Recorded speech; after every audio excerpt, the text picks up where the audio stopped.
erdika.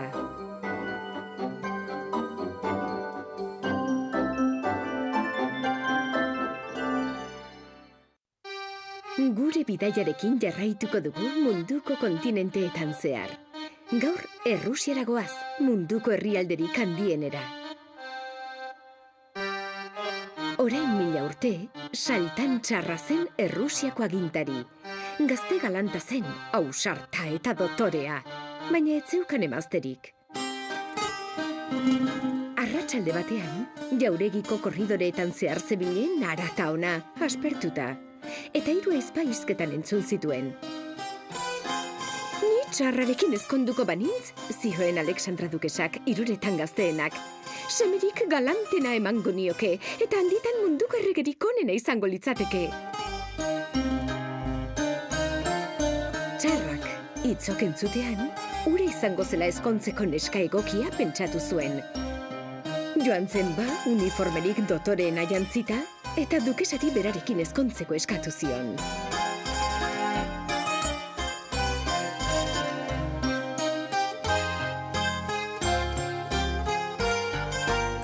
Ezkontza zoragarria izan zen, zaharrenek ere ez zuten ederragorik gogoratzen. 5 eguneko jaiak izan zituzten, eta gonbidatuek ase artean eta nekatuta lurrera erori arte dantzan egin zuten. Pozarren zeuden denak. Bueno, denak ez, dukesaren 2 ahizpa zaharragoak ondamu zamorratu beharrean zeuden.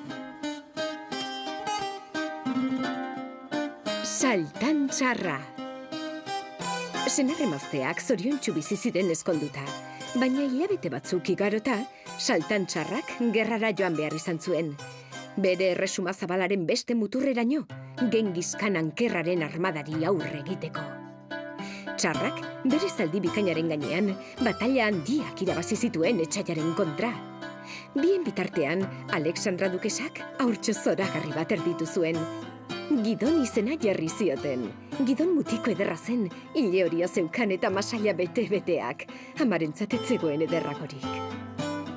Baina Alexandraren ahizpak ondamu zerreta zeuden, eta azpikeriaz eskutitza idatzi zioten Saltan Txarrari. Alexandrak haurtxo argal itxusia erditu zuela azaltzen zioten ziztrina eta gaixopekoa. Bera bezalako aitak ez zuela halako semea merezi, eta ure inoiz ere ezingo zela Errusiako txarra izan.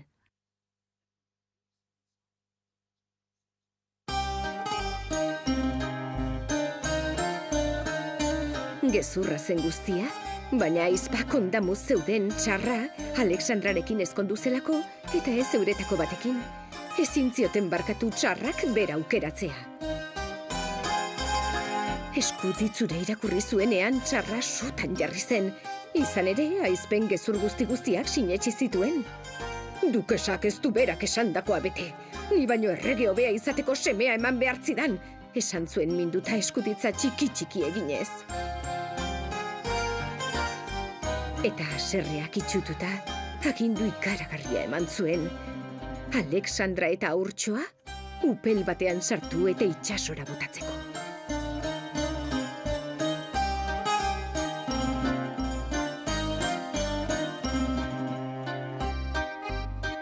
Dukesak eta haurtxoak urteak egin zituzten upelean. Hainbeste urteze, Gidon haurtxoak gizondu egin zen bertan.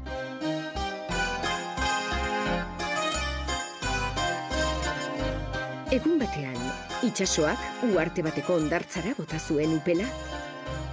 Lehorrera irten zirenean, gauza harrigarria ikusi zuten hondartzan. Belatz bat beltxarga zuri baten kontra erasoan ari zen, eta beltxarga gaixoa babestu ezinik zegoen.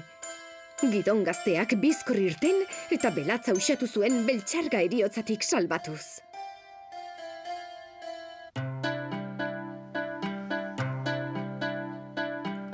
Harrituta geratu ziren ordea, hegazti ederrura beltxarga arrunta etzela jakin zutenean.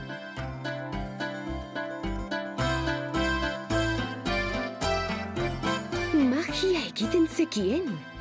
Eta bere eskerrona erakusteko, urrezko jauregi eder bat egin zuen Gidonentzat eta amarentzat. Gero inguruan etxeak eta pertsonak sortzen hasi ziren, hiri handi bat osatu arte.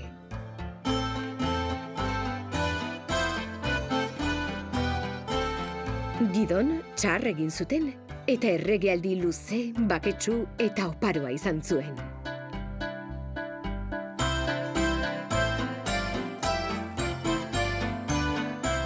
Egun batean, ontzi arrotz bat heldu zen uharteko portura. Merkatariak ziren, ekaitz batek harrapatu eta euren bidetik aldendu zituen.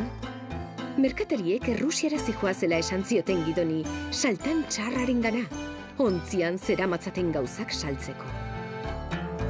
Gidonek bazekien saltan txarra nor zen, hark bota baitzituen amatabiak euren herritik bera haurtxo jaio berria zenean. Baina gizon ona zen, eta ez zuen mendekurik nahi. 3 merkatariei deitu eta mesedea eskatu zien. Jaunak, esan zien Gidonek, eraman mesedez opari hauek saltan txarrari. Esan Gidon erregeak bidaltzen dizkiola, bere zerbitzari apalak. Itsasoa baretu zenean, merkatariek Errusiarako bidea hartu zuten berriro. Eta egun batzuk igarota, saltan txarraren aurrean aurkeztu ziren. Majestate, hitz egin zuen merkatari batek. Gidonen opariak dakartzagu. Uharte zoragarri bateko erregea da. Urrezko jauregia dauka eta ez dago gizona beratsagorik munduan. Pentsatu zuen txarrak. Aurrez aurre ezagutu beharko dut errege gazte hori. Eta saltan txarra, bere zerbitzariekin, Gidon erregearen uharteran zabiatu zen itsasoz. Pentsa nolako ezustekoa izango zuen saltan txarrak tronuaretora sartu zenean. Alexandra dukesa zeukan bere aurrean. Berak inor baino maiteago izan zuen emaztea. Eta Gidon errege gaztea bere semea zela entzun zuenean, ezin zuen sinetsi.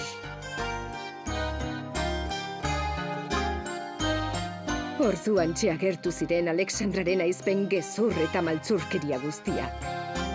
Saltan txarra, ikaratuta, aizpen eskutitza gezur hutsa zela konturatu zen goitik bera. Alexandra maitea bere albotik kentzeko amarrua izan zen dena.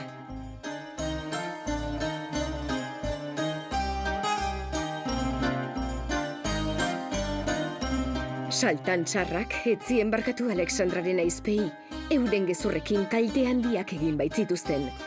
Alexandrani barkatzeko eskatu zion, berarekin Errusiara itzultzeko erregutuz.